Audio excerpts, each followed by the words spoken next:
ನಗರದ ಕಾಂಗ್ರೆಸ್ ಭವನದಲ್ಲಿ booth level agent ಸಭೆಯಲ್ಲಿ ಕೆಎಚ್ ಮುನಿಯಪ್ಪ ಬೆಂಬಲಿಗರ ಮೇಲೆ ಶಾಸಕ ಮಂಜುನಾಥ್ ಬೆಂಬಲಿಗರ ನಡುವೆ ಹೊಡೆದಾಟ ನಡೆದಿದೆ.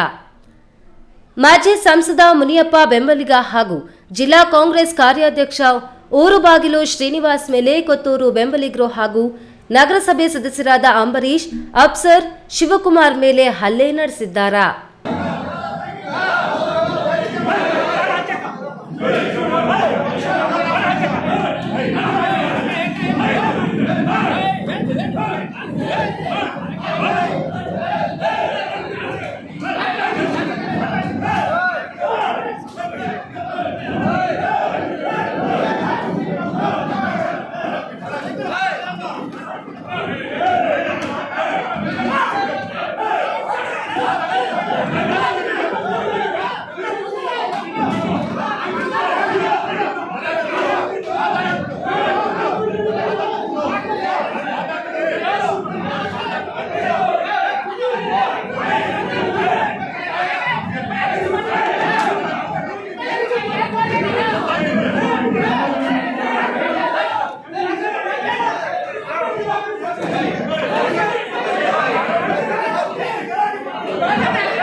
ಇನ್ನು ವೇದಿಕೆ ಮೇಲೆ ಅಳವಡಿಸಿದ್ದ ಫ್ಲೆಕ್ಸ್ನಲ್ಲಿ ಕೊತ್ತೂರು ಮಂಜುನಾಥ್, ವಿಧಾನ ಪರಿಷತ್ ಸದಸ್ಯ ಅನಿಲ್ ಕುಮಾರ್, ಮುಖ್ಯಮಂತ್ರಿ ರಾಜಕೀಯ ಕಾರ್ಯದರ್ಶಿ ನಸೀರ್ ಅಹಮದ್ ಭಾವಚಿತ್ರ ಇಲ್ಲ ಎಂಬ ಕಾರಣಕ್ಕೆ ಈ ಜಗಳ ನಡೆದಿದೆ ಎನ್ನಲಾಗ್ತಿದೆ.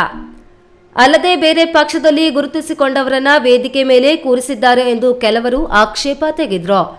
ಕೆಪಿಸಿಸಿ ಉಪಾಧ್ಯಕ್ಷ ಪಿಆರ್ ರಮೇಶ್ ಹಾಗೂ ಪ್ರಧಾನ ಕಾರ್ಯದರ್ಶಿ ರಾಜ್ಕುಮಾರ್ ಸಮ್ಮುಖದಲ್ಲಿ ಈ ಘಟನೆ ನಡೆದಿದೆ.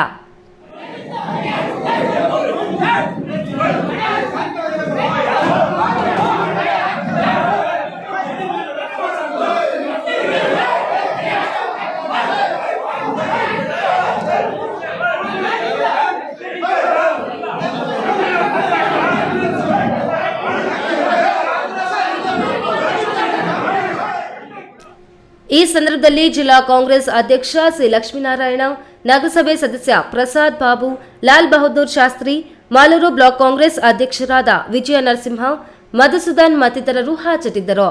ಸತೀಶ್, ಈ ನ್ಯೂಸ್ ಟಿವಿ, ಕೋಲಾರ.